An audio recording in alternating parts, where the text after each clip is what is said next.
மீண்டும் மற்றொரு வீடியோ மூலமாக உங்க எல்லாரையுமே சந்திக்கிறதுல சந்தோஷம். இன்றைக்கு நாங்க பார்க்க போற தலைப்பு, எங்களோட வாழ்க்கையில நாங்க எதிர்கொள்ற ஒரு சவால்கள், ஒரு பிரச்சனையில இருக்கிற முக்கியமான விஷயத்த பத்தியும், அதை நாங்க எப்படி கையாளலாம் அப்படிங்கிறத பத்தியும் பார்க்க போறோம். ஸோ நம்ம லைஃப்ல எப்பவுமே நம்மளை சுத்தி இருக்கிறவங்க எல்லாருமே பாசிட்டிவானவங்களாக இருப்பாங்களா அப்படின்னு கேட்டா இல்ல.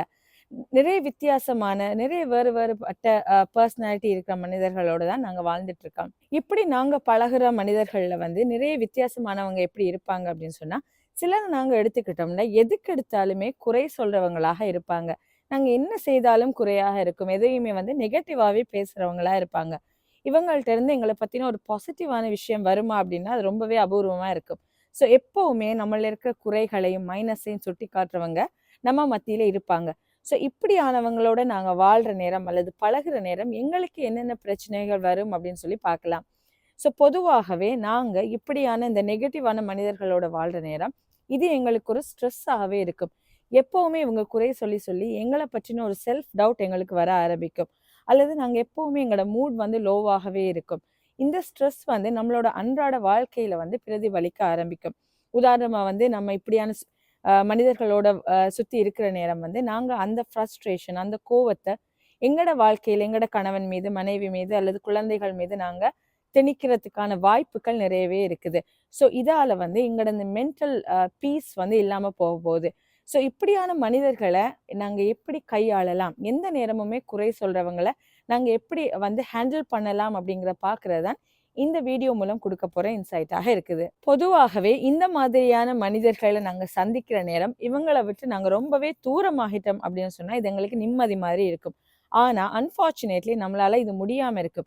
ஏன்னா இந்த நெகட்டிவா பேசுற அல்லது குறை கூறுற மனிதர்கள் நம்மளால தவிர்க்க முடியாதவங்களாக இருக்கிறதுக்கான வாய்ப்புகள் தான் நிறையவே இருக்கு. நம்ம வீட்டிலேயே வாழ்றவங்களாக இருப்பாங்க, நம்மளோட ஸ்பௌஸா இருப்பாங்க, அல்லது நம்ம வீட்டிலே இருக்கிற நம்மளோட இன்லோஸா இருப்பாங்க, நம்மளோட பேரண்ட்ஸா இருப்பாங்க, நம்மளை சுத்தி இருக்கிற நம்ம வேலை செய்யற இடங்கள்ல இருக்கிற கலீகா இருப்பாங்க.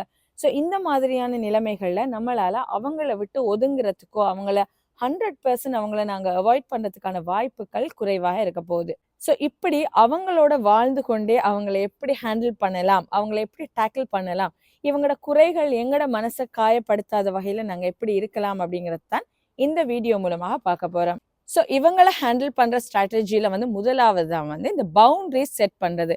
உங்களுக்கு இந்த நெகட்டிவ் ஆனவங்களோட நீங்க பழக வேண்டிய சந்தர்ப்பங்கள் வரப்போ நீங்க கிளியராகவே சில பவுண்டரிஸை, சில எல்லையை நீங்க நிர்ணயிச்சு கொள்ளணும்.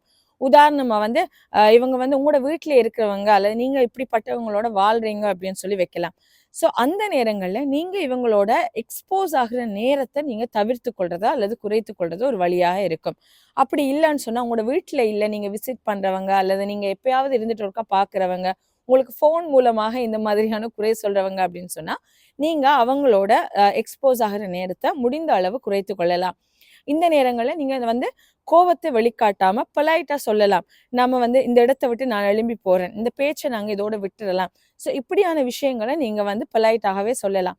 அப்படி இல்லைன்னா ஏன் இப்ப என்னோட நீ பேசுறது இல்லை, ஏன் இப்ப எனக்கு முகம் தரதில்லை அப்படின்னு கேட்டாங்கன்னு சொன்னா ஓப்பனாவே நீங்க சொல்லலாம். நீங்க எந்த நேரமே குறை சொல்லி கொண்டிருக்கிறீங்க இல்லையா, ஸோ நான் கொஞ்சம் அவாய்ட் பண்ணிக்கொள்றேன், இது எனக்கு ஒரு ஸ்ட்ரெஸ்ஸாக இருக்கிறதால அவாய்ட் பண்ணிக்கொள்றேன் அப்படிங்கிறத நீங்க பொலைட்டா கோவப்படாம ஆர்கியூ பண்ணாம நீங்க சொல்லலாம். ஸோ இது முதலாவது ஸ்ட்ராட்டஜியாக இருக்கும். இப்படியானவங்களை நாங்க எப்படி ஹேண்டில் பண்றது அப்படிங்கிறது சரியான ஒரு எல்லையை உங்களுக்கும் அவங்களுக்கும் இடையில நீங்க நிர்ணயித்து கொள்றது. அடுத்த 2வது ஸ்ட்ராட்டஜி தான் நாங்க எங்களுக்குள்ள எப்பவுமே புரிந்து கொள்ள வேண்டிய விஷயம், இந்த எப்பவுமே எதற்கு எடுத்தாலுமே குறை சொல்றவங்க அப்படி இல்லைன்னா நெகட்டிவா பேசுறவங்க இருக்காங்க இல்லையா, ஸோ இவங்க எங்களுக்காக மட்டுமே குறைகளை சொல்றவங்க அப்படின்னு இல்லை. ஸோ இது இவங்களோட பர்சனாலிட்டி அப்படிங்கிறத நாங்க புரிஞ்சு கொள்ளணும். அவங்களோட வாழ்க்கையில் ஏற்பட்ட கசப்பான விஷயங்களா இருக்கட்டும், அவங்களோட சைல்ட்ஹுட் ட்ராமாவா இருக்கட்டும், அப்படி இல்லைன்னு சொன்னா அவங்க பார்த்த ஸ்ட்ரகிள்ஸ் மூலமாக அவங்களே எல்லாத்தையுமே குறையா பார்க்கறதுக்குரிய ஒரு கேரக்டரா, ஒரு பர்சனாலிட்டியா உருவாகி இருப்பாங்க. ஸோ இவங்க நாம இந்த இடத்துல இல்லாட்டி இன்னொன்னு குறை சொல்ல போறாங்க, இன்னொரு நபரை குறை சொல்ல போறாங்க. உதாரணமா இப்ப இப்படிப்பட்டவங்க உங்களோட வேலை செய்யறாங்க அப்படின்னு சொன்னா அந்த இடத்துல நீங்க இல்லாம நீங்க ரிசைன் பண்ணிட்டு போய் இன்னொருத்தர் அந்த ஆளை குறை சொல்லுவாங்க. ஸோ இது இவங்களோட பிரச்சனை, நம்மட பிரச்சனை இல்லை அப்படிங்கிறதையும் நாங்க இத பர்சனலா எடுத்துக்கொள்ளக்கூடாதுங்கிறத நாங்க எங்க மைண்டுக்கு சொல்லிக்கொண்டே இருக்கணும். ஸோ இப்படி சொல்லிக்கொண்டே இருக்கிற நேரம் வந்து, அவங்கள பார்க்குற நேரம் எங்களுக்கு வந்து ஒரு ஒரு பரிதாபம் அல்லது வந்து அவங்கள வந்து எம்பத்தைஸ் பண்ணக்கூடிய நிலைமை வருமே தவிர, அவங்களோட மேல கோவம் வராது. ஸோ உங்களுக்குள்ளேயே நீங்க சொல்லிக் கொள்ளுங்க. உங்கள பத்தி எப்பவுமே ஒருத்தர் குறை சொல்லிக் கொண்டிருக்காங்களா? ஸோ இது அவங்களோட பிரச்சனை, நம்மளோட பிரச்சனை இல்ல அப்படிங்கிறத பத்தி. அடுத்த ஸ்ட்ராட்டஜி தான் வந்து இந்த ப்ராப்ளத்தையே சுத்தி சுத்தி இருக்காம நாங்க சொல்யூஷன பார்க்குறது. உதாரணமா இப்போ உங்கள பத்தி ஒருத்தர் வந்து குறை சொல்லிக் கொண்டே இருக்காங்க. உங்கள்ட்ட வந்து நீங்க இப்படி செய்யல, அப்படி செய்யல, நீங்க சமைச்சது நல்லா இல்ல, உங்களோட வேலைகள் நல்லா இல்லன்னு குறை சொல்லிக் கொண்டே இருக்காங்க அப்படின்னா, நீங்க அவங்கள்ட்ட கேட்கலாம், ஓகே இதுதான் ப்ராப்ளம். சொல்யூஷன் என்னன்னு நீங்களே சொல்லுங்க. இப்ப நான் என்ன செய்யணும் அப்படின்னு சொல்லுங்க அப்படின்னு அந்த கன்வர்சேஷன நீங்க வந்து மாத்தலாம். ஸோ நீங்களும் அதே நேரம் உங்கள பத்தி நீங்க டிஃபெண்ட் பண்ணி நான் அப்படி செய்யலங்கிறத நிரூபிக்காம இந்த கன்வர்சேஷன வந்து நீங்க டோட்டலாவே வந்து ஒரு சேஞ்ச் பண்ணலாம். சொல்யூஷன் என்ன? என்ன செய்யணும் அடுத்தது அப்படின்னு சொல்லி. ஸோ அந்த நேரம் உண்மையிலேயே இந்த குறை சொல்றவங்களுக்குள்ள இருக்கிற ஒரு பழக்கம் வந்து, அவங்களுக்கு வந்து இந்த சொல்யூஷன பத்தின எந்த ஐடியாவுமே இல்ல. அவங்க வந்து நம்மள குறை சொல்றது மூலமாக ஒரு சந்தோஷம் ஒண்ணு அனுபவிப்பாங்க. ஸோ நீங்க அப்படி கேட்டா அவங்கள்ட்ட அதுக்கு பதில் இருக்காது. ஸோ அந்த நேரம் வந்து நீங்க அந்த இடத்த விட்டு நீங்க விலகலாம். ஸோ இப்படி அவங்கள வந்து அந்த கவுண்டர் ஆர்கியூமென்ட் மாரி, அந்த கவுண்டர் அட்டாக் அப்படின்னு சொல்லுவோமே, அவங்கள்ட்டயே சொல்யூஷன கேட்கிற நேரம், அவங்க வந்து தடமாறி அந்த பேச்ச வந்து விடுறதுக்கான வாய்ப்புகள் இருக்கு. ஸோ இதையுமே நீங்க ட்ரை பண்ணி பார்க்கலாம். அடுத்த ஸ்ட்ராட்டஜி தான் வந்து நம்மோட வீட்டிலேயே இருக்கிறவங்க சில நேரம் இருப்பாங்க. நம்மளோட பெற்றோரா இருக்கட்டும், அல்லது இன்லோஸா இருக்கட்டும். இவங்களும் வந்து நம்மள பத்தி எப்பவுமே குறை சொல்றாங்கன்டா, அதுக்கு பின்னணியில இன்னொரு பிரச்சனை இருக்கும் என்னடா, அவங்க சொல்றத நாங்க கேட்கணும். அல்லது வந்து அவங்களோட அந்த மனநிலையை நாங்க புரிஞ்சுக்கணும் அப்படிங்கிற எதிர்பார்ப்பு வந்து குறைகளாக வெளிவரத்துக்கான வாய்ப்புகள் இருக்கும். ஸோ நாம அவங்களோட டைம் ஸ்பெண்ட் பண்றோம் இல்ல அப்படின்னு சொன்னா, பொதுவாக வீட்ல இருக்க வயோதிபர்கள் வந்து நமக்கும் அவங்களுக்கும் இடையில ஒரு அட்டாச்மெண்ட் குறையிற நேரம், குறைகளாக வெளிப்படுத்த பார்ப்பாங்க. ஸோ அந்த நேரம் அவங்களுக்கு தேவையானது, அவங்க உண்மையிலேயே உங்கள குறை சொல்றாங்களா அப்படிங்கிறத விட, நீங்க அவங்கள புரிஞ்சு கொண்டு அவங்க சொல்றத கேட்கணும் அப்படின்னு தான். ஸோ நீங்க ஆக்டிவா லிசன் பண்றது இதுக்கு ஒரு உதவியா இருக்கும். வீட்ல இருக்க வளர்ந்தவர்கள் அப்படின்னு சொன்னா, நீங்க உட்கார்ந்து ஓகே நீங்க சொல்றது என்ன? அவங்க சொல்றது எல்லாம் கேட்டு, ஓகே நான் இனி மாத்திக்கொள்ள பார்க்கிறேன். நான் என்னில இந்த சேஞ்சஸ கொண்டு வர பார்க்கிறேன். ஸோ நீங்க இப்படி சொல்ற ஒரு வார்த்தையை எதிர்பார்த்து தான் அவங்களோட அந்த டோட்டல் டிராமாவுமே இருக்க போகுது. ஸோ நீங்க இதையும் ட்ரை பண்ணி பார்க்கலாம். உங்களோட வீட்ல உங்களோட இருக்கிறவங்க அப்படின்னு சொன்னா, மிகவும் நெருக்கமானவங்க அப்படின்னு சொன்னா, நீங்க இந்த ஸ்ட்ராட்டஜிய வந்து ட்ரை பண்ணி பார்க்கலாம். இவங்கள ஹேண்டில் பண்றதுக்கான அடுத்த ஸ்ட்ராட்டஜி தான் வந்து இந்த லேர்ன் டூ சே நோ. நீங்க வந்து நோ சொல்றதுக்கு கற்றுக்கொள்ளுங்க. எல்லாமே நம்மளால எல்லா நேரமுமே மற்றவங்கள திருப்திப்படுத்துறதுக்காக செய்ய முடியாது. ஸோ சில சமயங்கள்ல எங்களால முடியாத விஷயங்கள் கூட இருக்கும். ஸோ நீங்க எப்பவுமே நோ சொல்றதுக்கு கற்றுக்கொள்ளுங்க. உதாரணமா நீங்க இதுக்கு முதல்ல ஒரு சந்தர்ப்பத்துல ஒருத்தர வீட்ட போயிருக்கீங்க அப்படின்னு சொல்லி வைக்கலாம். இவங்க எப்பவுமே குறை சொல்றவங்க, நெகட்டிவா பேசுறவங்க. ஸோ அவங்க எல்லாரும் முன்னாடியும் உங்கள பத்தின ஏதோ ஒரு உங்கள அவமானப்படுத்துறதா இருக்கட்டும், அப்படி இல்லன்னா ஏதாவது குறைகள் சொல்றாங்க, நெகட்டிவா பேசிட்டாங்க. அது உங்களோட மனத காயப்படுத்திட்டு, உங்களோட பீஸ் வந்து அது வந்து டிஸ்டர்ப் பண்ணிருச்சு. உங்களால அத தாங்கிக் கொள்ள முடியல அப்படின்னு சொன்னா, அடுத்த தடவ அந்த இன்விடேஷன் வரப்போ, அவங்க கூப்பிடுற நேரம் நீங்க கிளியராவே சொல்லிரலாம். இந்த முறை நான் வரல என்று சொன்னா, லாஸ்ட் டைம் நடந்த இன்சிடென்ட்டால என் மனசு காயப்பட்டது. எனக்கு அது கஷ்டமா இருந்தது. ஸோ இந்த தடவ நான் வரல அப்படின்னு சொல்லி, நீங்க அந்த நோ சொல்ல பழகி, அத வந்து அந்த சிச்சுவேஷனே நீங்க அவாய்ட் பண்ணி கொண்டீங்க அப்படின்னு சொன்னா, உங்களோட மென்டல் பீஸ்க்கு அது ரொம்பவே முக்கியமா இருக்கும். இந்த எல்லாத்தோட நோக்கமே வந்து, நாங்க எங்களோட மனநிலையை நாங்க எப்படி பாதுகாத்துக் கொள்றது அப்படிங்கிறது தான். ஸோ நாம எப்படி முதல்ல எங்கள பார்த்துக்கொள்றோமோ, அல்லது எங்களோட மென்டல் ஹெல்த்த நாங்க எப்படி மெயின்டெயின் பண்றோமோ, அத சார்ந்தது தான் மற்ற எல்லாமே. ஸோ நாங்க அதுக்கு முக்கியத்துவம் கொடுக்கிறது அப்படிங்கிறது ஒரு சுயநலமான விஷயம் இல்ல. ஸோ எப்பவுமே உங்களோட மென்டல் ஹெல்த்துக்கு நீங்க இம்பார்ட்டன்ஸ் குடுத்து, நீங்க சில சந்தர்ப்பங்களுக்கு இல்ல அப்படின்னு சொல்றதுல வந்து கிளியராக இருக்கலாம். அடுத்தது தான் வந்து சதா எப்பவுமே இவங்கலாம் நம்மள குறை சொல்லிக் கொண்டிருக்காங்களே அப்படின்னு நமக்கே ஒரு செல்ஃப் டவுட் ஒண்ணு வரும். நம்ம வந்து உண்மையிலேயே தவறானவங்க தானா அப்படின்னு சொல்லி. ஸோ இத நீங்க எப்படி போக்கிக் கொள்ளணும் அப்படின்னு சொன்னா, நீங்க உங்கள சுத்தி ஒரு பாசிட்டிவிட்டிய வந்து நீங்க உருவாக்கிக் கொள்ளலாம். இந்த பாசிட்டிவிட்டிய நீங்க உருவாக்கணும் அப்படின்னு சொன்னா, நீங்க உங்கள சுற்றி வந்து ஒரு பாசிட்டிவான மனிதர்கள உருவாக்கிக் கொள்ளலாம். உங்கள சூழ இருக்கிறவங்க வந்து ஒரு சந்தோஷமானவங்களாக, அல்லது வந்து பாசிட்டிவ் எனர்ஜிய குடுக்கக்கூடிய மனிதர்களோட நீங்க உறவாடுறது மூலமாக, இந்த பாசிட்டிவிட்டிய உருவாக்கலாம். அப்படி இல்லன்னு சொன்னா, நீங்க வந்து தியானத்துல ஈடுபடுறது, தொழுகையில, பிரார்த்தனையில ஈடுபடுறது, அல்லது உங்களோட வணக்க ஸ்தலங்களுக்கு போறது. ஸோ இப்படி ஆன்மீக செயற்பாடுகள்ல நீங்க ஈடுபடுற நேரம், ஒரு பாசிட்டிவ் எனர்ஜி வந்து உங்கள சூழ்ந்து வரப்போகுது. ஸோ இப்படியான விஷயங்களால நீங்க எப்பவுமே பாசிட்டிவாக இருக்கலாம். அடுத்த ஒரு ஸ்ட்ராட்டஜி தான் வந்து இந்த ஆர்கியூமெண்ட்ஸ வந்து நாங்க தவிர்த்துக் கொள்றது. பொதுவாக இப்படியான மனிதர்கள் எங்கள பற்றி தவறாக பேசுற நேரம், நாங்க வந்து டிஃபெண்ட் பண்ண பார்ப்போம் எப்பவுமே. அது மனித இயல்பு. நான் அப்படிப்பட்டவங்க இல்ல, நான் அப்படி செய்யல அப்படிங்கிறத வந்து நீங்க நிறுவுறதுக்கு ட்ரை பண்ணுவீங்க. ஸோ நீங்க அத ஆர்கியூ பண்ண போவீங்க.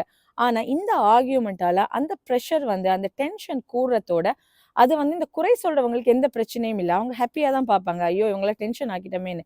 நம்ம தான் அதுல வந்து ஸ்ட்ரெஸ் ஆகி நம்மளோட மென்டல் ஹெல்த் தான் வந்து பாதிக்கப்பட போகுது. ஸோ பர்சனலா என்ன கேட்டீங்கன்னு சொன்னா, நான் பிராக்டிஸ் பண்ற ஒரு விஷயம், நம்மள பத்தி ஒரு குறை சொல்றாங்களா, ஒரு தடவ சொல்லி பார்க்கலாம். இல்ல நான் அப்படி செய்யலன்னு. இல்ல அத தொடர்ந்து செய்றாங்களா, ஓகே வச்சுக்கோங்க அப்படின்னு சொல்லி நம்ம போயிட்டே இருப்போம். ஸோ இது வந்து ஒரு நல்ல ஒரு டெக்னிக்காக இருக்கும். ஏன்டா வந்து நீங்க அந்த இடத்துல இருந்து வாக் அவே பண்ணணும் அப்படின்னு சொன்னா, அவங்க என்ன வேணா நெனச்சுக்கட்டும் அப்படின்னு சொல்லி, நாங்க வந்து அத விட்டுட்டு போலாம். ஸோ இந்த விஷயத்த வந்து நீங்க உண்மையிலேயே வந்து பிராக்டிஸ் பண்ணி பாருங்க. முதல்ல கொஞ்ச நாள் கஷ்டமா இருக்கும். ஏதோ நாம செய்யாத தவற ஒத்துக்கொண்டோமே அப்படிங்கிற மாதிரி இருக்கும். ஸோ அப்படி இல்லாம கொஞ்ச நாள் போற நேரம் வந்து உங்களுக்கே அது ஃபீல் ஆகும் வந்து நீங்க எந்த அளவு மென்டலி வந்து ஸ்ட்ராங் ஆகுறீங்க, எந்த அளவு வந்து இந்த விஷயத்துல இருந்து நீங்க விடுபடுறீங்க அப்படிங்கிறத பத்தி நீங்களே ஃபீல் பண்ண ஆரம்பிப்பீங்க. ஸோ அப்படி ஏதாவது சொல்ற நேரம், ஓகே அது உங்களோட ஒப்பீனியனா இருக்கும். சரி ஐ ரெஸ்பெக்ட் யூர் ஒப்பீனியன் அப்படின்னு சொல்லி நீங்க அந்த இடத்த விட்டு வாக் அவே பண்ணலாம். இது மூலமாக இந்த பிரச்சனைகள் வந்து எஸ்கலேட் ஆகி, இது மூலமாக உங்களோட மென்டல் ஸ்ட்ரெஸ் கூடுறதுலேருந்து நாங்க தவிர்த்து கொள்ளலாம். அடுத்த ஸ்ட்ராட்டஜி தான் வந்து நீங்க ரோல் மாடல் பண்றது.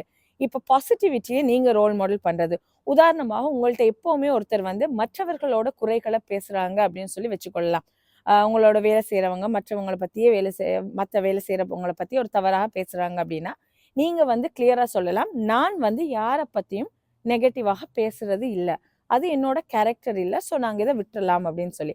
ஸோ நீங்க அத என்கரேஜ் பண்ணாம, நீங்க ஒரு ரோல் மாடலா பாசிட்டிவிட்டிய நீங்க குடுக்குற நேரம், உங்கள்ட்ட குறை சொல்றதுக்கு தயங்குவாங்க. மேபி அவங்க உங்கள பத்தி வேற யார்ட்டயாவது பேசிட்டு போட்டும். நம்மளோட காதுக்கு அது வராத வரைக்கும் நமக்கு எந்த பிரச்சனையும் இல்ல இல்லையா? ஸோ நீங்க வந்து ஒரு பாசிட்டிவ் ரோல் மாடல வந்து நீங்க குடுக்குற நேரமும், உங்கள பற்றின இந்த விஷயங்கள், இந்த விமர்சனங்கள்ல இருந்து உங்களோட மென்டல் ஹெல்த்த நீங்க பாதுகாத்துக் கொள்ளலாம். ஓகே. இப்படியெல்லாம் நான் செய்தாச்சு. இப்படி இருந்தும் இவங்களோட பேச்சுக்கள வந்து என்னால தாங்கிக் கொள்ள முடியாம இருக்கு. அதால நான் டிப்ரஸ் ஆகுறேன். எனக்கு கஷ்டமா இருக்கு. என்னால ஹேண்டில் பண்ண முடியல. இவங்கள விட்டு விலகவும் முடியல அப்படின்னு சொன்னா, நீங்க ஒரு ப்ரொஃபஷனல் ஹெல்ப், ஒரு உளவியல் நிபுணர வந்து நீங்க சந்திக்கிறதும், நாடுறதும், உங்களுக்கான உதவிய பெற்றுக்கொள்றதும் முக்கியமா இருக்கும். ஸோ அல்டிமேட் நம்மளோட டார்கெட் வந்து நம்மளோட உளவியல் ஹெல்த், அதாவது மென்டல் ஹெல்த்துக்கு தான் நம்ம இம்பார்ட்டன்ஸ் குடுக்கணும். இந்த சுவர் இருந்தால் தான் சித்திரம் வரையலாம் அப்படின்னு சொல்லுவோம் இல்லையா? ஸோ நம்மளோட மென்டல் ஹெல்த் நல்லா இருந்தா தான் நம்ம பிசிக்கல் ஹெல்த்தா இருக்கட்டும், நம்மளோட குடும்பமா இருக்கட்டும், நம்மளோட சமுதாயமே நல்லா இருக்க போகுது. ஸோ உங்களோட அந்த உளவியலுக்கு நீங்க இம்பார்ட்டன்ஸ் குடுத்து, இந்த மாதிரியான நபர்கள்ட்ட இருந்து நீங்க எப்படியெல்லாம் விலகி இருக்கலாம் அப்படிங்கிறத, இந்த ஸ்ட்ராட்டஜிஸ நீங்க அப்ளை பண்றது மூலமாக, இது வந்து உங்களுக்கு உதவியாக இருக்கும் அப்படின்னு சொல்லி நம்புறேன். இந்த சேனல் மூலமாக பகிரப்படுற வீடியோக்கள் உங்களுக்கு பிடிச்சிருக்கு அப்படின்னு சொன்னா, நீங்க இந்த சேனலை சப்ஸ்கிரைப் பண்ணிக்கொள்றது மூலமாகவும், உங்களோட நண்பர்கள், உறவினர்களோட பகிர்ந்து கொள்றது மூலமாகவும், இந்த சேனலுக்கும் தொடர்ந்து ஆதரவு தருவீங்க அப்படிங்கிற நம்பிக்கையோட, மீண்டும் மற்றொரு வீடியோ மூலமாக, மீண்டும் மற்றொரு நல்ல தலைப்போட உங்கள எல்லாரையுமே சந்திக்கிற வரைக்கும் உங்களிடமிருந்து விடை பெறுகிறேன். நன்றி.